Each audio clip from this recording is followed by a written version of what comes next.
ఉంచినట్లయితే చిన్న ప్రార్థన చేసుకుందాం. పరిశుద్ధుడైన దేవ, కృప కలిగిన ఆయన, ఇంతవరకు మమ్మల్ని అందరినీ నీ రెక్కల చాటు కింద భద్రపరచుకుంటూ ఆరోగ్యాన్ని ఇచ్చి ఆయుష్నిచ్చి నీ కృపచేత మమ్మల్ని అందరినీ బ్రతికించిన విధానాన్ని బట్టి వందనాలు తండ్రి. నీ దాసునైన నేను నిలబడి మీ పక్షాన కొన్ని మాటలు మాట్లాడబోతుండగా మీరే నాలో ఉండి మాట్లాడతారని ఆశపడుతున్నాను తండ్రి. చెప్పే ప్రతి మాట ద్వారా ఏ కోశాన నాకు మహిమ తెచ్చుకునేవాడుగా నేను ఎప్పటికీ ఉండక కేవలం నీ పిల్లలను నీ వాక్యం వైపు మళ్ళించే ఒక చిన్న పాత్రలాగా వాడుకుంటారని ఆశపడుతూ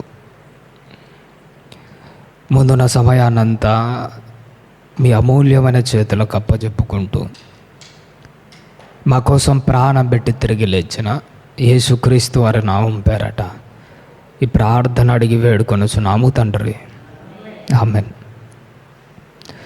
చేరువచ్చిన దేవుని పిల్లలైన ప్రతి ఒక్కరికి యేసుక్రీస్తు వారి నామం పేరట శుభాభివందనాలు తెలియజేయుచున్నాను.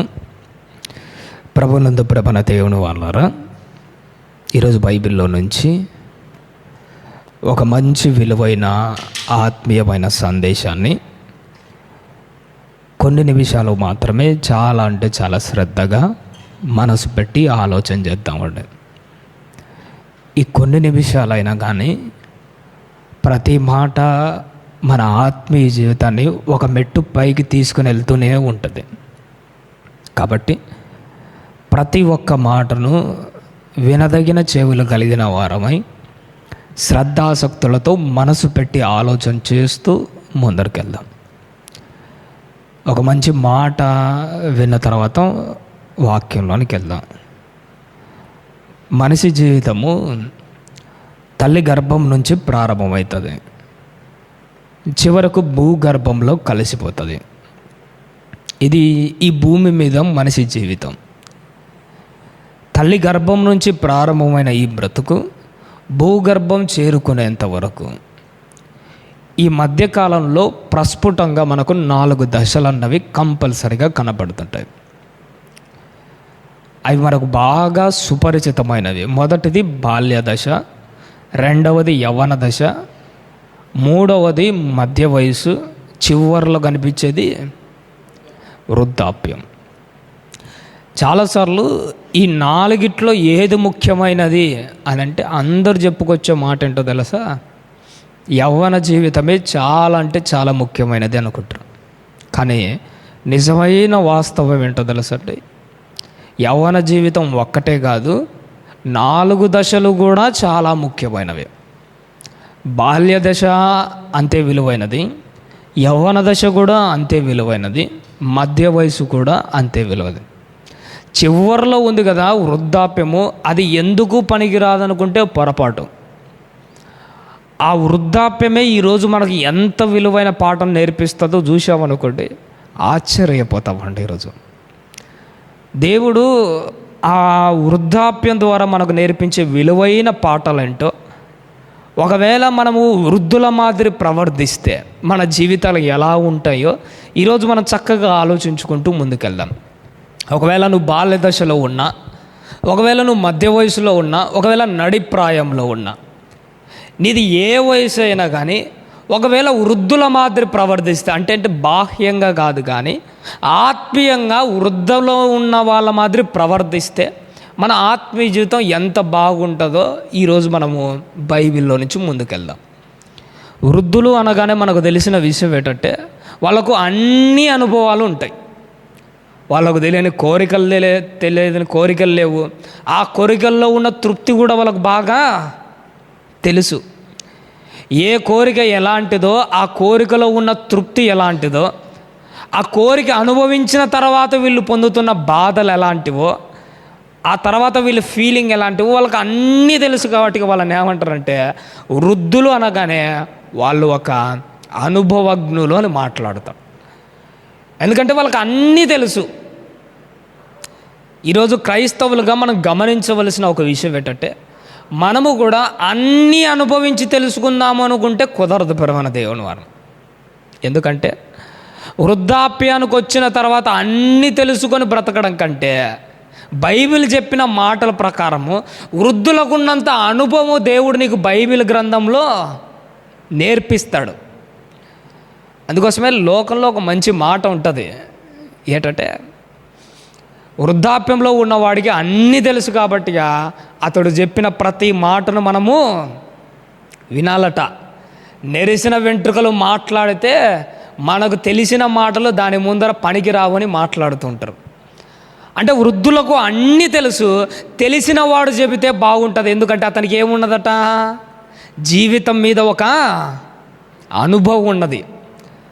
వృద్ధుడు అనుభవంతో మాట్లాడతాడు, కానీ బైబిల్ చదివిన క్రైస్తవుడు దేవుడు చెప్పిన మాటతో మాట్లాడతాడు.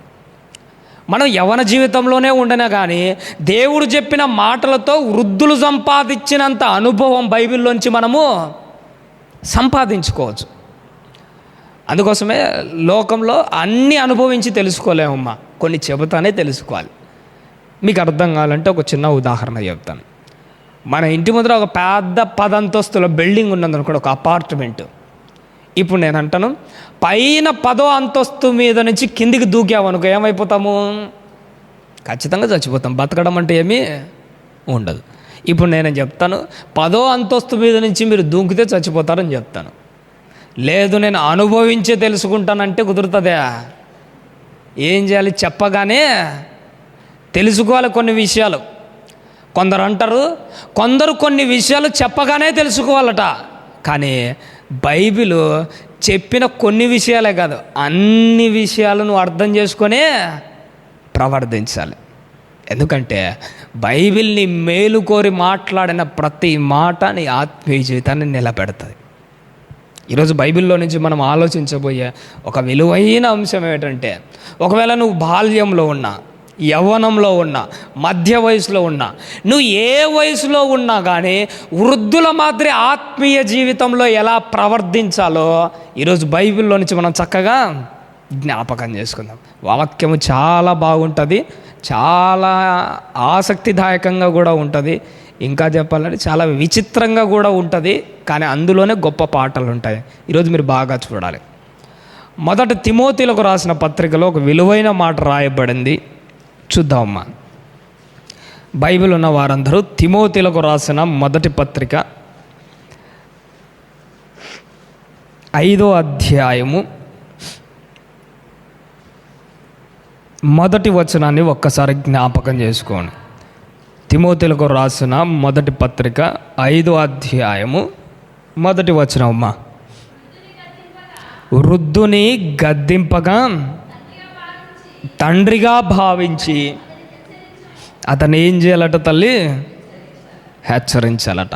ఇక్కడ ఒక వృద్ధుని గురించి చెప్తున్నాడు పౌలు గారు. యవ్వనంలో అడుగుపెట్టిన తిమోతి లాంటి సేవకునితో ఒక వృద్ధుని గురించిన మాట ఒకటి మాట్లాడుతున్నాడు. ఒకవేళ వృద్ధుడు పొరపాటు చేస్తే వృద్ధుని ఏం చేయకూడదట? వృద్ధుని గద్దింపగా తండ్రిగా భావించి హెచ్చరించాలి. ఇప్పుడు నేను ఒక మాట అంటాను, ఒక యవ్వన జీవితంలో ఉన్న ఒక చిన్న సేవకుడు తల నెరిసిన వృద్ధుని హెచ్చరించాల్సిన పరిస్థితి వచ్చిందంటే ఆ తల నెరిసిన వృద్ధుడు ఏమైపోయినట్టు?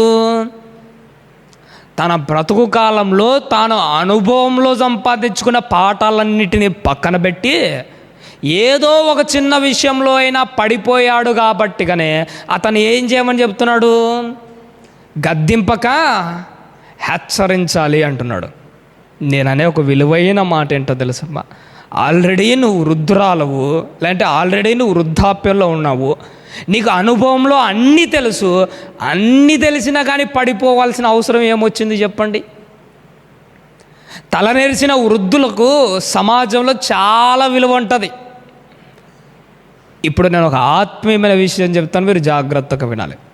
తలనెరిసిన వృద్ధునికి లోకంలో విలువ అంటే బాప్తిసం తీసుకొని క్రీస్తు రక్తంలో ముంచబడి లేచిన క్రైస్తవునికి లోకంలో కాదు, సర్వోన్నతుడైన దేవుని దగ్గరే చాలా విలువ ఉంటుంది. ఒక వృద్ధుడు పదే పదే చెప్పించుకోవడం ఎంత అవమానకరమో, క్రీస్తు రక్తంలో కడగబడి ఆయన రక్తంలో ముంచబడి బాప్తిసం తిరిగి లేచిన నువ్వు కూడా పదే పదే ఒక విషయం చెప్పించుకోవడం కూడా నీకు కూడా అంతే అవమానంగా ఉంటుంది. కాబట్టి ఆత్మీయ జీవితంలో బాప్తిసం తీసుకొని మొదలుపెట్టిన నీ ఆత్మీయ జీవితంలో పదే పదే చెప్పించుకోకూడదు. ఈరోజు క్రైస్తవులు ఎలా తయారైపోయారో తెలుసా? ఒక గొడ్డుకైనా ఒక దెబ్బ కొడతానే లైన్లోకి వస్తుందట. కానీ క్రైస్తవులు మాత్రమే ప్రతి ఆదివారము దేవుని సేవకుని ముందర కూర్చొని ఏం చేస్తున్నారు? పదే పదే చెప్పించుకునే స్థాయికి వచ్చాను చూసారా? ఎప్పుడో బాల్యంలో సండే స్కూల్ నుంచి చెప్పించుకోవడం మొదలైంది. ఎంతవరకు చెప్పించుకుంటున్నావట? నువ్వు వృద్ధాప్యంలోకి వచ్చి సాగు బ్రతుకుల్లో మంచాన పడి రేపో మాపో సాగుకు వెళ్ళిపోతున్నావన్న టైం వరకు కూడా నువ్వు చెప్పించుకుంటూనే వస్తే నీకు ఏం విలువ ఉన్నట్టు చెప్పండి? అందుకే ప్రేమన దేవుని వారలారా, కాలం గడిచే కొద్దీ, వయసు పెరిగే కొద్దీ దేవుని మాటలు చెప్పించుకోవడం తగ్గిపోవాలి. ఎందుకంటే నీ ఆత్మీయ జీవితంలో విలువ పెరిగినప్పుడు. కానీ ఇంకా చెప్పించుకుంటున్నావు ఏంటి? నీ తల నెరిసిన వృద్ధులకు అది సమంజసమే కాదు ఒక మాటలో చెప్పాలంటే. అందుకే తిమోతి గారి ద్వారా ఏమని చెప్తున్నాడమ్మా? మొదటి వచనంలో, వృద్ధుని గద్దింపక తండ్రిగా ఏం చేయాలట? అతన్ని భావించి అతన్ని హెచ్చరించుము అంటున్నాడు. చూశాడా? వృద్ధాప్యం అంటే దాని అర్థం ఏంటో తెలుసమ్మా? తెలుగులో ఒక మంచి పదం ఉపయోగిస్తుంటారు వృద్ధాప్యంలో ఉన్న వాళ్ళ గురించి. ఏంటంటే సర్వత్యాగ పరిత్యాగి అని అంటారు. అంటే ఏంటో తెలుసా? సర్వత్యాగ పరిత్యాగి అంటే తన జీవిత కాలంలో అన్నిటినీ వదిలేసుకొని దేని మీద ఆశ లేకుండా బ్రతకడాన్ని ఏమంటామో తెలుసా? సర్వత్యాగి పరిత్యాగి అంటాడు. అతనికి ఏ ఆశలు ఉండవు, ఏదో కోరికలు ఉండవు, ఏదో సంపాదించుకోవాలన్న తలంపులు కూడా ఏమీ ఉండవు, బ్రతకాలన్న ఆశ కూడా సరిగా ఉండదు ఆ వయసులో. అలాంటోడు ఎలా ఉంటాడంటే ఏమొచ్చినా కానీ ఏముందిలే ఇదంతా అని అన్నీ వదిలేసుకొని బ్రతుకుతున్న వాడిని ఏమంటారు తెలుసా? సర్వత్యాగ పరిత్యాగి అంటారు. నేను అంటాను, వృద్ధాప్యంలో ఉన్నవాడు మాత్రమే కాదు సర్వత్యాగ పరిత్యాగి లెక్క బ్రతకాల్సింది. ఒకవేళ నువ్వు యవ్వన జీవితంలో ఉన్నా, మధ్య వయసులో ఉన్నా, నీ కోరికలన్నీ లోపల సెలరేగుతున్నా, ఒక వృద్ధుడు ఎలా అయితే సర్వత్యాగ పరిత్యాగి లెక్క బ్రతుకుతుంటావో, నిన్ను నువ్వు అసహించుకుంటూ కోరికలను పక్కన పెట్టి సావు కూడా లెక్క చేయకుండా, సావు మీద కూడా కోరిక పెంచుకోకుండా ఎలా ఉండాలో తెలుసా? సర్వత్యాగి పరిత్యాగి లెక్క బ్రతికేవాడే క్రైస్తవుడు. ఒక దావీదు గారిని చూసారా ఎప్పుడైనా? కానీ ఒకానొక టైంలో సర్వత్యాగ పరిత్యాగి లెక్క కనిపించడం నాకైతే. దావీదు గారు వృద్ధాప్యంలోకి వచ్చాడటమ్మా. ఒక షూనేమీరాలు అభిషేకు అనుకుంటాను, ఒక అమ్మాయి అందం ఎలాంటిదో తెలుసా? రాజులు సహితం కోరుకునే అందం, రాజపుత్రులు సైతం ఆశపడి పోటీపడే సౌందర్యం ఆమెది. అలాంటి అందగత్తెను, అలాంటి సౌందర్యం కలిగిన స్త్రీనట దావీదు వృద్ధాప్యంలో ఉంటే దావీదు కౌగిట్లకి అమ్మాయిని తెచ్చి పడుకోబెట్టారట. కానీ అక్కడ ఒక మాట మెన్షన్ చేయబడి ఉంటుంది, దావీదు ఆ అమ్మాయి విషయంలో ఎలాంటి తప్పు చేయలే. అక్కడ నేను గమనించిన ఒక ఆత్మీయమైన విషయం ఏంటో తెలుసా? తప్పు చేయడానికి ఆయనకు అవకాశం ఎంతవరకు వచ్చిందమ్మా? ఎంతవరకు వచ్చిందో తెలుసా? వృద్ధాప్యంలో ఉన్న దావీదు గారికి తప్పు చేయడానికి అవకాశము ఆయన కౌగిట్లోకి వచ్చి పడుకుంది. కానీ ఆ తప్పును హృదయపూర్వకంగా ఆయన హత్తుకోలేదు. ఇక్కడ నువ్వు గమనించవలసింది ఏంటో తెలుసా? పాపము నీ కౌగిట్లోకి వచ్చినా కానీ పాపాన్ని హత్తుకోకుండా బ్రతకడమే దావీదు గారు మనకు నేర్పించే విలువైన పాఠం. ఈరోజు సమాజం ఎట్ట తయారైపోయిందో తెలుసా? పాపం కౌగిట్లోకి వస్తే హత్తుకోవడం కాదు, ఈడే పాపం దగ్గరికి వెళ్ళి ఏ ఇంట్లో ఎవరు దొరుకుతారని ప్రతి ఇంటి దగ్గర గోతికాడ నక్కలాగా కుక్క ఆహారం కోసం కాపలా కాసినట్లు ఎవరింట్లో ఏ అమ్మాయి దొరుకుతుందని ఏం చేస్తుంటారో తెలుసా? కుక్కలాగా కాపలా కాసి కాకుల్లాగా తిరుగుతున్న సమాజం ఇది. ఎక్కడ ఏ పాపం దొరుకుతుందనని. కానీ దావీదు గారు చూసారా, పాపము కౌగిట్లోకి వచ్చి పడుకున్నా కానీ పాపాన్ని హత్తుకోకొని బ్రతకని జీవితం ఆయనది. ఆత్మీయ జీవితంలో నువ్వు అదే కదా నేర్చుకోవాల్సింది. పాపాన్ని కళ్ళ ముందర ఉన్నా కానీ దాన్ని హత్తుకోకుండా బ్రతకాలి. దానికి రీజన్ ఏవైనా ఉండొచ్చులేండి. దావీదు గారు అభిషేకనే యవన బిడ్డ విషయంలో తప్పు చేయకపోవడానికి కారణం ఏంటో తెలుసా? ఆయన అప్పటికీ వృద్ధాప్యంలో ఉన్నాడు. ఆయన శరీరం ఆయనకు సహకరించట్లే. వృద్ధాప్యంలో ఉన్నవాడికి కోరికలు అనుభవించడానికి శరీరం ఎలా అయితే సహకరించదో, నీకు కాలం బాగున్నా, నీ వయసు బాగున్నా, నీలో కోరికలు బాగున్నా నువ్వు కూడా ఎలా ప్రవర్తించాలో తెలుసా? వృద్ధాప్యంలో ఉన్నవాడికి శరీరం ఎలా అయితే సహకరించదో, క్రైస్తవ జీవితం బ్రతుకుతున్న వాడికి కూడా ఈ శరీరము పాపం చేయడానికి అలా సహకరించకుండా దీన్ని రెడీ చేసుకోవాలి. అప్పుడే నీ వృద్ధాప్యానికి ఒక విలువ అంటూ ఉంటుంది, నీ ఆత్మీయ జీవితానికి మరొక విలువ అంటూ ఉంటుంది. అందుకోసమే యవ్వన జీవిత కాలంలో ఒక వృద్ధుడు ఎలా అయితే ప్రవర్తిస్తాడో నువ్వు నేను కూడా అలానే ప్రవర్తించాలి. ప్రసంగి గ్రంథంలో కూడా ఒక విలువైన మాట రాయబడి ఉంటుంది. ఒక్కసారి చూద్దామమ్మా.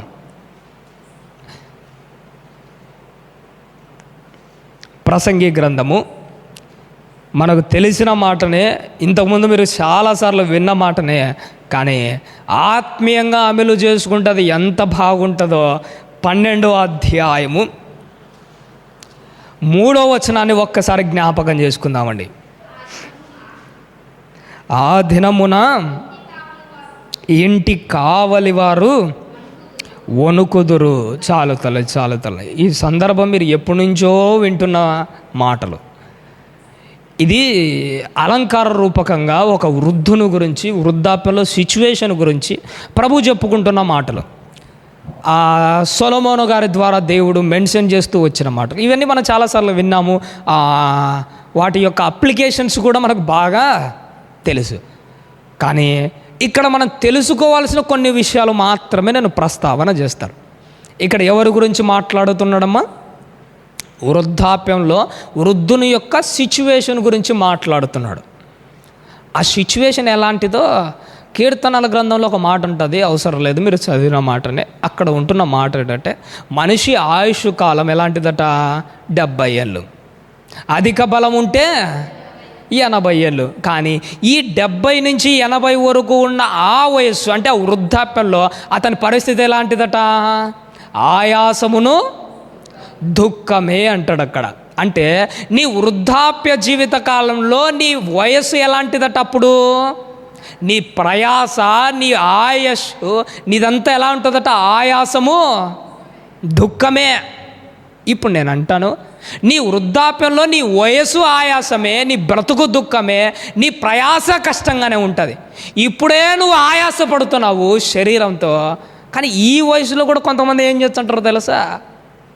నీకున్న ఆయాస సరిపోదని, నీకున్న బాధలు సరిపోదని పాప భారము కూడా మోసుకుంటూ తిరిగే వాళ్ళు చాలామంది ఉన్నారు. మీకు తెలుసో లేదో, ఆ వయసులో కూడా సరసోక్తులు మాట్లాడుతూ, ఆ వయసులో కూడా చూడరాని కార్యాలన్నీ చూస్తూ, ఆ వయసులో కూడా చేయరాని పనులు చేస్తూ, ఒకవైపు శరీరంలో ఆయాసము, మరొక వైపు పాప భారాన్ని మోసుకుంటూ తిరుగుతూనే ఉంటారు. చూసారా?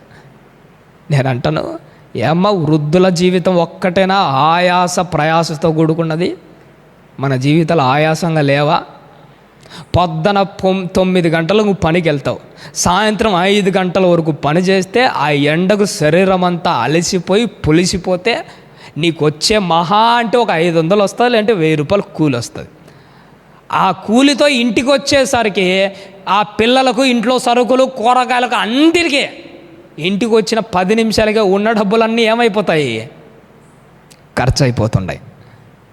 ప్రయాసపడి కష్టముతో నువ్వు సంపాదించిన ఆస్తి, డబ్బులు, లేకపోతే నీ ప్రయాస అంతా కొన్ని నిమిషాలతోనే అయిపోతుంది. ఆ రోజు రాత్రికి నీ ప్రయాస అంతా ఏమైపోతుంది?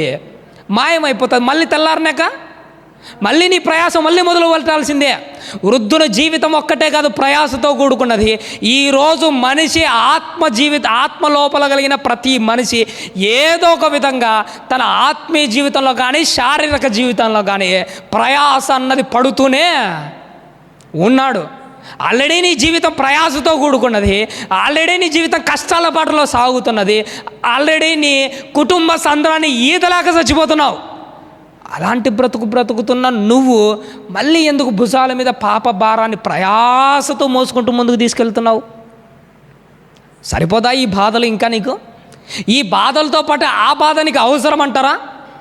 అందుకోసమే ఆల్రెడీ నువ్వు ప్రయాసపడుతున్నావు, ఆల్రెడీ బాధలు మోస్తున్నావు. అలాంటి నీకు పాప భారం మోసే వయసు కాదు, నీకు అంత ఓపిక లేదు. కాస్త మనసు పెట్టి ఆలోచన చేయి. మనసు పెట్టి ఆలోచన చేస్తే ఏమనుకుంటావు తెలుసా?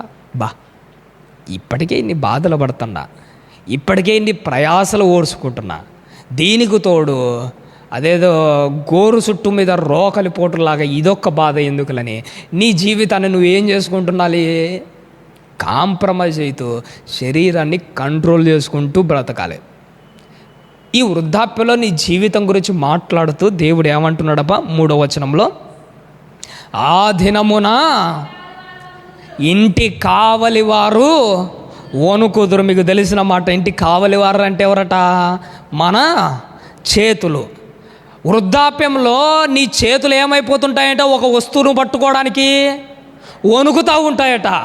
నేను ఇప్పుడు వస్తువుల గురించి మాట్లాడను, కానీ ఒక వృద్ధుడు వస్తువును పట్టుకోవడానికి ఎలా అయితే వణుకుతూ ఉంటాడో, ఒక ఆత్మీయ జీవితంలో సాగుతున్న నువ్వు పాపాన్ని పట్టుకోవడానికి కూడా అలానే వణకాలి.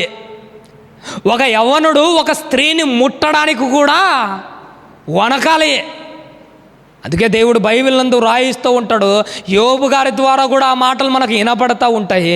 అసలు ఒక వృద్ధుడు వస్తువును పట్టుకోవడానికి ఎలా అయితే వణుకుతూ ఉంటాడో, ఒక యవ్వనుడు కావచ్చు, ఆత్మీయ జీవితంలో సాగుతున్న ఎవడైనా కావచ్చు, పాపం పట్టుకోవడానికి కూడా అలానే వణికిపోతూ ఉండాలి. బైబిల్ ఒక మాట ఉంటాడు, ఏమంటాడంటే దేవుడు, ఏ వ్యక్తి అయితే దేవుని మాట విని వణుకుతూ ఉంటాడో దేవుడు అతన్నే దృష్టించుతాడు. చాలాసార్లు మనం ఏమనుకుంటామో తెలుసా? దేవుని మందిరంలో కూర్చొని దేవుని మాట విని ఎవడైతే వణుకుతూ ఉంటాడో వాడే దేవుని దృష్టిలో గొప్పవాడు అనుకుంటాం. దానికంటే విలువైన మాట ఏంటో తెలుసా? దేవుని వాక్యం విన్న టైంలో చర్చిలో కూర్చొని వణకడం కాదు. ఈ మాట విని నువ్వు బయటికి వెళ్ళి లోకంలో నీ యుద్ధ క్షేత్రంలో తప్పు చేయడానికి అవకాశం వచ్చినప్పుడు ఆ టైంలో దేవుని మాట గుర్తుకొచ్చి తప్పు చేయకుండా వణుకుతూ ఉంటావు చూసావా? అప్పుడు దేవుడికి నువ్వంటే బాగా నచ్చుతావు. దేవుని మాటలు విని చర్చిలో వణకడం కాదు, నీ వ్యక్తిగత జీవితంలో, నీ ఆత్మీయ జీవితంలో, నీ రహస్య జీవితంలో, నీ కురుక్షేత్రం లాంటి యుద్ధంలో వణుకుతూ ఉన్నప్పుడు దేవునికి బాగా నచ్చుతావు. చేతులు వణకేవాడి కంటే తప్పు చేయకుండా బ్రతుకు వణకేవాడే దేవుడికి బాగా నచ్చుతాడు. ఆ రోజట వృద్ధుని యొక్క చేతులు వణుకుతూ ఉంటాయి. క్రైస్తవుని యొక్క జీవితం కూడా పాపం విషయంలో వణకాలి. అయ్యో, ఇప్పుడు నేను తప్పు చేస్తే నా దేవుని ఆజ్ఞ ఏమవునో. వృద్ధును చేతులు వణికినట్లు పోతిఫరు భార్య దగ్గర యోసేపు జీవితం వణకలేదా? వణికింది పాపం విషయంలో. ఒక యోబు గారు అంత కఠినమైన నిర్ణయం తీసుకోవడానికి కారణం ఏంటో తెలుసా? వృద్ధుడు చేతులు వణికితే ఆయన దేవుని ఆజ్ఞలకు వణికాడు. నీ జీవితంలో, నా జీవితంలో దేవుని మాటలకు ఏమైపోవాలి తెలుసా? వణుకు అరికాలు మొదలుకొని నడినెత్తి వరకు పుట్టాలి. చలికాలం పుట్టే వణుకు కంటే దేవుని మాటలకు నీ ఒంట్లో పుట్టే వణుకే ఎక్కువ ఉండాలి. ఇంకా ఏమంటున్నాడు తల్లి? బలిష్ఠులు ఏం చేస్తారట? ఆ వయసులో వంగిపోతారట. బలిష్ఠులు అంటే మనకు అందరికీ తెలుసమ్మా ఎవరు? మన కాళ్ళు ఆ వయసులో ఏమైపోతాయట? వంగిపోతాయి. ఇక్కడ నువ్వు గమనించవలసిన ఒక ఆత్మీయమైన విషయం ఏంటో తెలుసా? వృద్ధాప్యంలో ఉన్నవాడికి కాళ్ళు మాత్రమే వంగుతాయి. అదే ఆత్మీయ జీవితంలో ఉన్నవాడికి నీకు అన్నీ వంగాలి. దేవుని సన్నిధానంలో నీ మోకాళ్ళు వంగాలి, దేవుని సన్నిధానంలో నీ కుటుంబం వంగాలి, దేవుని సన్నిధానంలో నీ మనసు వంగాలి, ఆ మనసులో ఉన్న గర్వము కూడా వంగాలి దేవుని దగ్గర. నీ ఆత్మీయ జీవితంలో దేవుని దగ్గర వంగనదంటూ ఏమీ ఉండదు. ప్రతి దాని విషయంలో ఆయన అధికారానికి నీ తల వంచి ఆయన బలిష్టమైన చేతుల క్రింద నువ్వు ఎలా ఉండాలి? దేన మనస్కురాలువై అణిగి మణిగి ఉండాలి. వృద్ధాప్యంలో ఉన్న ఆ ముసలోడు యొక్క బలిష్టమైన కాళ్ళు ఒక్కటే కాదట వంగాల్సింది, నీ ఆత్మీయ జీవితంలో అన్నీ వంగాలి. ఈరోజు క్రైస్తవులకు ఏమైపోతుందో తెలుసా? మరీ దారుణము. ఏమి ఒక ఉద్యోగం వస్తే చాలు ఈడి పొగరు మామూలుగా ఉండదు. ఒక అధికారం వస్తే ఈడు ఎవరిని లెక్క కూడా చేయడు. అవసరమైతే దేవుని సంఘంలో ఉన్న విశ్వాసులను సైతం శాసించాలన్నా దుర్బుద్ధి కలిగిన రాజకీయ నాయకులు క్రైస్తవుల్లో లేరు అనుకుంటున్నారా? ఉన్నారు. ఆత్మీయ జీవితంలో నువ్వు ఒకటే గుర్తుపెట్టుకోవాలి, నీకు ఉద్యోగంలో ఉన్నా, నీ ఆత్మీయ జీవితంలో నువ్వు అధికారంలో ఉన్నా, ఏ స్థాయిలో ఉన్నా కానీ నీ గర్వాన్ని, నీ అసూయను, నీ పగలను, నీ కుటుంబాల్ని, నీ జీవితానికి సంబంధించిన ఏదైనా కానీ దేవుని సన్నిధానంలో ప్రతిదీ వంగి తీరాల్సిందే. ఇంకా ఏమంటున్నాడమ్మా? ఏమంటున్నాడు తల్లి? విసరువారు కొద్ది మంది అగుట చేత వాళ్ళు ఏమైపోతారట? పని సాలించుకోడు. విసరువారు అంటే మన నోట్లో ఉన్న పండ్లు.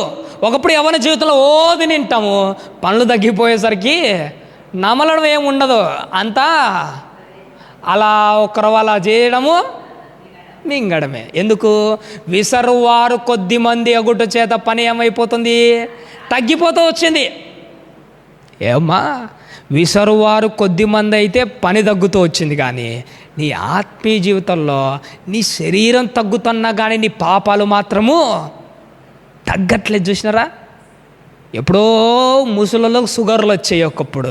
ఈ మధ్య చిన్నపిల్లలకు కూడా, యవనస్తులకు కూడా షుగర్ వచ్చింటుంది. కండలు తిరిగిన వీరుడైనా కానీ షుగర్ రాగానే ఏమైపోతుంటాడు? కండలన్నీ కరిగిపోతూ ఉంటాయి. ఆ రోజు విసరువారు తగ్గి మంది అయితే పని తగ్గిపోతూ వచ్చింది, కానీ ఈరోజు నీ కండలు కరుగుతున్నా, నీ శరీరం బలహీనపడుతున్నా, రోగం చేత నువ్వు బక్కసిక్కిపోతున్నా కానీ నీ పాపాలు మాత్రం ఇంకా తగ్గకుండా ఉండాయి. నీకు అర్థం కావట్లే. శరీరం తగ్గడమే కాదు, శరీరంతో పాటు కాస్త నీ పాపాలను కూడా నువ్వు కంట్రోల్ చేసుకో. కంట్రోల్ ఒక్కటే కాదట, ఏమైపోతున్నదట అక్కడ? విసరువారు కొద్ది మంది అగుట చేత పని తగ్గిపోతుందా? పని సాలించేశారా? పనిని పూర్తిగా సాలించేశారు. నీ ఆత్మీయ జీవితంలో నీ వయసు పైబడే కొద్దీ, నీ కండలు కరిగే కొద్దీ పని తగ్గిపోవడం కాదు, పాపాలను తగ్గించుకోవడం అంతకంటే కాదు. పూర్తిగా వాటిని ఏం చేయాలట? మానేయాలి. ఇదే నీ ఆత్మీయ జీవితంలో గుర్తుపెట్టుకోవాలి. చాలాసార్లు కొంతమంది ఈ మధ్య మాట్లాడుతున్న ఒక మంచి మాట ఏంటో తెలుసా? మంచి మాటనే అది కూడా. ఏటట? కాలం గడిచే కొద్దీ ఒకప్పుడుతో నా పాపాలతో పోల్చుకుంటే ఈ పాపాలు ఏమైపోతూ వచ్చాయట? తగ్గుతున్నాయట. చాలా మంచిది. ఒకప్పుడు చాలా ఎక్కువ పాపాలు చేసేవాళ్ళం, కాలంతో పాటు పాపాలు కూడా ఏమైపోతున్నాయి? తగ్గుతూ వచ్చాయి. అప్పుడుతో పోల్చుకుంటే ఇప్పుడు నేను చాలా బెటర్లే బ్రదర్ అంటుంటారు. చూసారా? కానీ ఒక మాట చెప్పమంటారండి, కాలంతో పాటు పాపాలు తగ్గుతూ రావడం కాదు ముఖ్యం, తగ్గడం దేవుడు నీ నుండి ఎప్పుడు ఆశపడలే. పూర్తిగా లేకుండా పోవడమే దేవుడు ఆశపడుతుంది. చాలాసార్లు ఎన్ని సంవత్సరాలు నువ్వు తగ్గుతున్నాయంటావు? 10 ఏళ్ళు అవుతుంది, ఇంకా తగ్గుతూనే ఉన్నాయా? 20 ఏళ్ళు అవుతుంటా, ఇంకా తగ్గుతూనే ఉన్నాయి అంటుంటారు. పాపాలు తగ్గుతూ ఉండడం కాదు, తగ్గిన నువ్వు పూర్తిగా ఏమైపోవాలట? లేకుండా పోవాలి. అది దేవుడు ఆశపడుతున్నాడు. విసరువారు కొద్ది మంది అగుట చేత నోట్లో ఉన్న వాళ్ళు ఏమైపోయారట? పని సాలించుకున్నాడు. నోట్లో వాళ్ళే కాదు, నీ జీవితంలో కూడా పాపాలను ఇంతటితో సాలించుకో. తొందరపడి ధైర్యం చేసి ముందడుగులు వేయకండి. ఇంకా ఏమంటున్నాడమ్మా? కిటికీలో గుండా చూచువారు ఏమైపోతారట? కానలేక ముందు. కిటికీలో గుండా చూచువారంటే ఎవరు? మన కళ్ళే. మన కళ్ళతో మనం చూస్తామట. వృద్ధాప్యంలో వాళ్ళు కాండ రాకుండా పోతుంది. అంటే చూపు ఏమైపోతుంది? వాళ్ళకు తగ్గిపోతూ ఉంది. ఇక్కడ గమనించవలసిన ఒక ఆత్మీయమైన విషయం ఏంటో తెలుసా? వీళ్ళు కిటికీల గుండా చూస్తారు, కానీ కళ్ళు సరిగా కనరావు. మనం గమనించవలసింది ఏంటో తెలుసా? అకస్మాత్తుగా మన కళ్ళ ముందర కూడా కొన్ని పాపాలు కనబడతాయి, కానీ తప్పులైతే మనం ఎప్పటికీ చేయకూడదు. మనకు బాగా తెలిసిన మాట, ఒకానొక టైంలో దావీదు గారు మేడగది మీద తిరుగుతున్నాడు. అనుకోకుండా హఠాత్తుగా బట్టలు లేకుండా ఒక బెస్తబా కనిపించింది. కానరడం పెద్ద తప్పేమి కాదు, కానీ కానొచ్చిన తర్వాత ఆయన తల తిప్పుకోకుండా అదే దృష్టితో దృష్టి మార్చుకొని చూసినాడా? అదే తప్పుడు పని. నీ ఆత్మీయ జీవితంలో పాపం కళ్ళ ముందర ఎన్నోసార్లు కనపడుతుంది. కనబడిందని తప్పులు చేస్తామమ్మా? కనబడిన ప్రతిసారి తప్పులు చేయకూడదు. నీ దృష్టి సరిగా ఉండాలి. మీకు అర్థం కాలంటే మీరు ఫీల్ కానంటే ఓపెన్గా నేను ఒక మాట, మీరు ఏం ఫీల్ కావకండి. నేను కూడా ఒక మీ కొడుకు లాంటి వాళ్ళని అనుకుని ఆలోచించండి. మన ఇంట్లో కూడా మన పిల్లలు ఉంటారమ్మా, ఆడపిల్ల మన కూతురే ఉంటుంది, సొంత మా కూతురు, లేదంటే మన అమ్మనే ఉంటుంది ఎవరైనా కానీ. ఏదో ఒక టైంలో స్నానం చేసి ఒకవేళ బట్టలు లేకుండా కనిపించారు అనుకోండి, సరే మనం ఏమైనా తప్పులు చేసి తప్పుడు దృష్టితో ఏమైనా చూసామా? పొరపాటున కానిచ్చినా కానీ తప్పు చేస్తామా? చెయ్యం. కారణం ఏంటో తెలుసా? మన దృష్టి కరెక్ట్గా ఉంది. మీ అమ్మ దగ్గర, నీ కూతురు దగ్గర ఉన్న ఇదే దృష్టి పరాయి స్త్రీల పట్ల కూడా అట్నే ఉంటే, కిటికీల గుండా చూచువాడు కానలేక ఉన్నట్టు నీ కళ్ళ ముందర తప్పుడు విషయాలు కనిపించినా నువ్వు మాత్రం పాపము చెయ్యవు. నీ ఆత్మీయ జీవితంలో గుర్తుపెట్టుకోవాల్సినదే, కళ్ళ ముందర ఎన్నో తప్పులు కనపడతాయి, లోకల్ కాని రాకుండా పోతాయా? తప్పులు కాని రావడం గొప్ప విషయం కాదు, దానిని కూడా నువ్వు తప్పుడు దృష్టితో చూస్తేనే అది తప్పు అయిపోతుంది. కిటికీల గుండా చూస్తారు, కానీ నువ్వు మాత్రం చూడకూడదు తప్పుడు దృష్టితో. ఇంకేమంటే చివరిగా ముగించుకుందామమ్మా.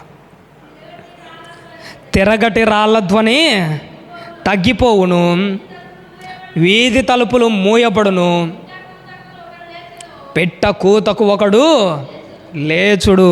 వీధి యొక్క తలుపులు ఏమైపోతాయట? మూయబడు. వీధి యొక్క తలుపులు అంటే మన చెవుల గురించి మాట్లాడుతా. ఆ వయసులో చెవుడు వచ్చి ఉంటుంది, ఎవడెవడు ఎలా అడిసినా కానీ వినపడదు. వీధి యొక్క తలుపులు ఏమైపోతాయట? మూయబడతాయి. కానీ పిట్ట కూతకొకడు లేస్తాడు. అంటే దాని అర్థం ఏంటో తెలుసా? రాత్రి పడుకుంటాగా నీకు సరిగా నిద్ర కూడా రాదు తెలుసా? ఒక్కోసారి ఆ వృద్ధుల గురించి ఆలోచన చేస్తుంటే రాత్రి పడుకుంటే వాళ్ళకి సరిగా నిద్ర రాదు. చూసినారా? ఏదో ఒకరోజు మనం కూడా చాలాసార్లు పాపం చేసిన తర్వాత ఒకసారి మనం గుండెల మీద చేసుకుని కళ్ళు మూసుకొని ఆలోచన చేసినప్పుడు నీకు కూడా ఏం రాకూడదో తెలుసా? అసలు నిద్రే రాకూడదు. ఇటు బాప్తిజం తీసుకొని పాటలు పాడుతూ ప్రార్థనలు చేస్తూ భక్తి జీవితంలో కొనసాగుతున్న నేనైనా తప్పు చేసిందని కళ్ళు మూసుకున్నా కానీ నీ ఆత్మీయ జీవితంలో రాత్రిపూట నీకు అసలు నిద్రే రాకూడదు. అంత ఫీల్ కావాలి మనం. కానీ ఎలాంటి ఫీలింగ్స్ ఉండవు. చూసారా? ఆయన చూసారా? ముసలివాడు పడుకుంటాడట, పిట్ట కూతకొకడు చిన్న శబ్దమైనా కానీ లేస్తారు. చూసారా? ఏమో వాళ్ళు చిన్న శబ్దానికే లేస్తూ ఉంటే దేవుని వాక్యం ఇంత గట్టిగా అరిచి చెబుతూ ఉంటే ఎందుకు ఇంకా నిద్రపోతూనే ఉండం? మన ఆత్మీయ జీవితంలో ఎందుకు ఇంకా లేలేకనే ఉంటాము? చూసారా? పిట్ట కూతకు వాళ్ళు లేస్తే నువ్వు లేయాలి కదా, దేవుని కూతలకైనా కానీ దేవుని కేకలకైనా కానీ. ఇంకా అట్టే సాగుతేట. సంగీతం చేసే స్త్రీలు కూడా అలానే సైలెంట్గా ఉంటారట. వాళ్ళు సౌండ్లు చేస్తుంటారు, వీళ్ళకు వినిపించదట. చివరిగా చూడమ్మా ఒక మాట మాట్లాడుతున్నాడు, 5వ వచనం. అందరూ ఏమైపోతారట? వృద్ధులు ఎత్తు చోట్లకు భయపడతారు. అందుకే వాళ్ళ ఫీలింగ్ అలానే ఉంటుంది. ఏం చేస్తాం? ఏమో వృద్ధులు ఎత్తు చోట్లకు భయపడినా నువ్వు మాత్రం ఒకదానికి భయపడాలి. అది ఎత్తు చోటు కాదు, కానీ ఆత్మీయ జీవితంలో ఒక లోతైన చోటు ఒకటి ఉంది, దానికి నువ్వు భయపడాలి. బైబిల్లో ఒక మాట ఉంటుంది, వేశ్య లోతైన గొయ్యి. ఒక యవ్వన జీవితంలో, ఆత్మీయ జీవితంలో కొనసాగుతున్న ప్రతి యవ్వనునికి వేశ్య ఒక లోతైన గొయ్యి. అదే భయంకరమైనది, దానికి నువ్వు భయపడాలి. దానికంటే పెద్ద లోతైన గొయ్యి ఏంటో తెలుసా? పాతాళంలో ఒక పెద్ద అగాధం ఉంది, చూసినారా? అది మరీ లోతైన గొయ్యి. ఒకవేళ నువ్వుగిన తప్పులు చేశావంటే అపవాదికి వాడి దూతలకు సిద్ధపరిచిన ఆ లోతైన గొయ్యిలో నిన్నెక్కడ పడేస్తాడేమోనని లోతైన చోటులకు నువ్వు కూడా ఏమైపోవాలి? భయపడాలి. వృద్ధులు ఎత్తైన చోటుకు భయపడితే ఆత్మీయ జీవితంలో ఉన్న నువ్వు లోతైన అగాధానికి భయపడుతూ తప్పు చేయకుండా జీవితాంతం నువ్వు జీవిస్తూనే ఉండాలి. ఇంకా ఏమంటున్నాడమ్మా? మార్గముల యందు భయంకరమైనవి కనబడును. వృద్ధులకట మార్గముల యందు భయంకరమైనవి కనపడుతుంది అంటే దాని ఉద్దేశం ఏంటో తెలుసా? వీళ్ళు మార్గము గుండా పోతుంటే నేను దేని మీద ఏ కాలేస్తానో ఎక్కడ పడిపోతానేమోనని వణుకు పుడుతుంటుంది ముసలోళ్ళకు. కళ్ళు సరిగా కనిపించవు, కాలేస్తే స్థిరంగా ఉండదు, దేని మీద కాలేస్తానో ఎక్కడ కాలు జారుతుందని భయపడిపోతుంటారు. చూసినారా? ఏమా ఒక వృద్ధుడు దేని మీద కాలేస్తానో ఎక్కడ జారిపోతానేమోనని ఆచితూచుని అడుగులు వేస్తూ ఉంటే క్రైస్తవులుగా నీకు ఏమైంది తల్లి? ఎక్కడ నా కాలు పడుతుందో, ఎక్కడ నా కాలు జారుతుందో, ఎక్కడ జారిన నా అడుగు నరకానికి పోతుందేమోనని ఆచితూచిని ఆత్మీయ జీవితంలో అడుగు వేయలేవా? ఎందుకు తొందరపాటు నిర్ణయాలతో అడుగులు ముందుకేసుకుంటూ వెళ్ళిపోతున్నాం? లేదు. చూశారా? అందుకే దేవుడు ఈరోజు మాట్లాడుతున్నాడు.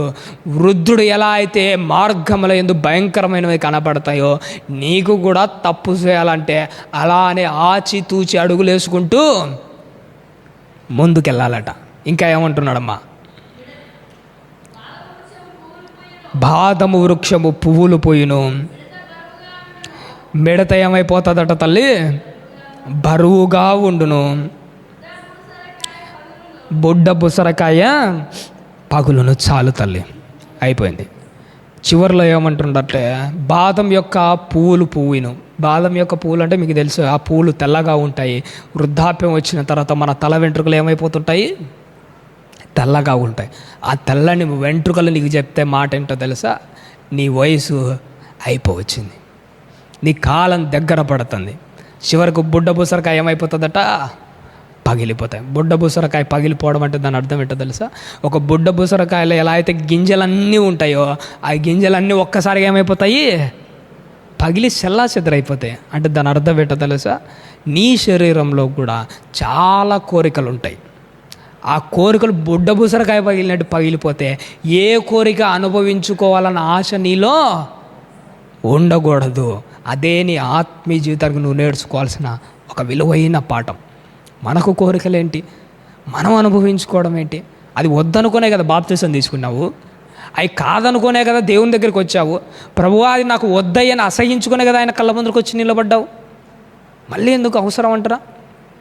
అందుకోసమే బుడ్డ బుసరకాయ పగిలిపోయినట్టు ఏదో ఒకరోజు నీ కోరికలన్నీ పగలు కొట్టుకొని ఒకరోజట నీ ఉనికి పట్టు కంటే చివరగా నీ ఆత్మీయ జీవితంలో నీ చావుకు నువ్వు వెళ్ళిపోతావట. అప్పుడు నాకు గమనించింది ఏంటంటే తెలుసు, ఏదో ఒకరోజు చచ్చిపోతాం కదా, చచ్చిపోయేటప్పుడు ఎందుకమ్మా ఇవన్నీ అనుభవించాలి, ఇన్ని కోరికలు, ఇవన్నీ అవసరం లేదు మనకు. ఎప్పుడెప్పుడు నిజంగా వృద్ధులను చూస్తూ ఉంటే వాళ్ళకు లోకం మీద ఆశలు ఉండవు, బతకావాలన్న కోరిక కూడా ఉండదు తెలుసా. వాళ్ళ శరీరం సహకరించదు, ఆయాసము దుఃఖకరమైన బ్రతుకది. ఏదో అనుభవించాలి, ఇంకేదో సంపాదించుకోవాలి, ఇంకా 10 రోజులు బతకాలని అనుకున్నారా వాళ్ళు? ఆ శరీరం నొప్పులు, ఆ బాధలు, ఆ మోకాళ్ళ నొప్పులు, ఆ షుగరు, వాళ్ళ బాధలు ఎట్టుంటుందంటే వాళ్ళు బతకాలనుకోరట. ఎప్పుడెప్పుడు దేవా నన్ను పిలుచుకుంటావా అని నెట్టుగా ఉంటారట. ఏమ్మా వృద్ధులేనా ఎప్పుడెప్పుడు ఆ ప్రభువా నువ్వు తీసుకుంటావు అనేది? నీ బ్రతుకు కాలంలో నువ్వు ఎట్టుండాలో తెలుసా?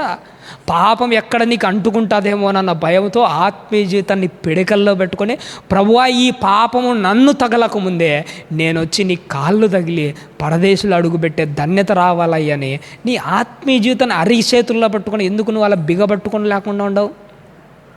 ఒక వృద్ధుని లెక్క అట్టే బ్రతకాలమ్మా, ఏ కోరికలు ఉండకూడదు. నీ చావు తర్వాత మన బ్రతుకు ఉండాలంటే యేసుక్రీస్తు చావు ఎందుకు జరిగిందనుకో? మన కోసమే కదా. ఆయన చావు జరిగింది నీ కోసమే, ఆయన చావు జరిగింది నాకు. ఆయన చావు చూసినప్పుడైనా మనం బతకకపోతే ఎట్టమ్మా? చిట్ట చివరిగా నేను ఒక్క మాట చెప్తాను తల్లి. యేసుక్రీస్తు వారు ఒకరోజు సెలవులో ఏమైపోయాడట? చనిపోయాడు. ఈయన చనిపోగానే ఎన్నో చనిపోయిన శవాలు ఆత్మీయులు ఒకప్పుడున్న వాళ్ళందరూ ఏం చేశారట? లేచి అందరికీ కనపడ్డారట. ఆ సందర్భం చదివినప్పుడల్లా నాకు అనిపించింది, యేసుక్రీస్తు వారు చనిపోగానే ఎంతోమంది చచ్చిపోయిన వాళ్ళు తిరిగి లేచారు. లేచిన వాళ్ళు నీకు చెబుతున్న విలువైన పాఠం ఏంటో తెలుసా? ఆ రోజు యేసుక్రీస్తు వారు నీ కోసమే చచ్చిపోయాడు. చనిపోయిన నువ్వు కూడా ఈరోజు బతకాలి ఆత్మీయ జీవితంలో. ఆ రోజు యేసుక్రీస్తు వారు రాగానే ఆత్మీయులైన కొంతమంది ఏం చేసేటే ఎందుకు లేచి అందరికీ కనపడ్డారో తెలుసా? మేము ఎలా అయితే చచ్చిపోయిన వాళ్ళం మళ్ళీ బ్రతికినట్టు లేచి తిరుగుతున్నాము, ఆత్మీయ జీవితంలో సచ్చిన లెక్క బ్రతుకుతున్నాం. మీరు యేసుక్రీస్తు వారి సావు నీకోసమే జరిగింది కదా, ఆ సావు వార్త నీ చెవున పడగానే చచ్చిపోయిన నువ్వు కూడా మళ్ళీ లేచి తిరగాలి. ఒక ఆయన అనేసరికి ఒక మంచి మాట నాకు బాధ కలిగిందమ్మా. ఈరోజట ఆదివారము చర్చిలలో విశ్వాసులతో నిండట్లేదట, చచ్చిపోయిన శవాలతో కనపడుతుందట. ఆ మాట ఎంత సిగ్గుచేటుగా అనిపించిందో తెలుసా? మరి ఆయన తప్పేమని అన్నాడంటే కరెక్ట్ మాటనే అన్నాడు. నిజంగానే ఆదివారం బల్ల తీసుకున్న ఆ కొన్ని నిమిషాలు బతుకుతున్నావు, మిగతా వారం అంతా ఏమైపోతున్నావు? చచ్చిపోయిన శవాలతో నిండుతుందట ఆదివారం చర్చిలో. శవాలతో కాదు కదా తల్లి, విశ్వాసులతో నిండేది చర్చ్ అవుతుంది, కానీ శవాలతో నిండేది శ్మశానం అవుతుంది. శ్మశానానికి చర్చికి తేడా కనిపించాలి కదా. నీ వృద్ధాప్యం నిన్ను పలకరించకముంది, ఆ వృద్ధాప్యంలో ఎలా అయితే బ్రతుకుతుంటావో ఆత్మీయ జీవితంలో నువ్వు ఏ వయసులో అన్నా ఉండను, శరీరంలో కోరికలన్నీ చంపుకొని సర్వత్యాగ పరిత్యాగి లెక్క బతకడమే నీ జన్మ పరమార్థము తెలుసా? అందుకే దేవుడు ఈరోజు నీతో మాట్లాడుతున్నాడు. వృద్ధాప్యం నీకు నేర్పించే విలువైన పని ఇది కేవలం వృద్ధులకు మాత్రమే కాదు, ఇది అందరికీ. ఒక్కొక్క మాట మన ఆత్మీయ జీవితాన్ని ఒక మెట్టు పైకి తీసుకునేలేదు. చెవులతో విన్నావు అనుకోండి, అది అలానే ఓడిపోతుంది. అదే ఈ మాటలన్నీ నువ్వు మనసు పెట్టి వినింటే ఇప్పటి నుంచైనా కానీ ఒక వృద్ధుడు ఎలా అయితే కోరికలన్నీ చంపుకొని బతుకుతూ ఉంటాడు, నా జీవిత కాలంలో ఒక పౌలు గారి మాదిరి, ఒక యేసుక్రీస్తు వారి మాదిరి అన్ని అవయవాలున్నా అలానే కోరికలు చంపుకొని దేవుని రాకడ కోసం ఎదురు చూస్తూ ముందుకు సాగుతాం. అలా మీరు నేను మనమందరం ఉండాలని ఆశపడుతున్నాను. ఓపికతో విన్నందుకు మీకు అందరికీ నా నిండు మనసుతో వందనాలు తెలియజేస్తూ ఈ నా మాటలు ముగిస్తున్నాను. అందరు తల వంచండమ్మా. చివరిగా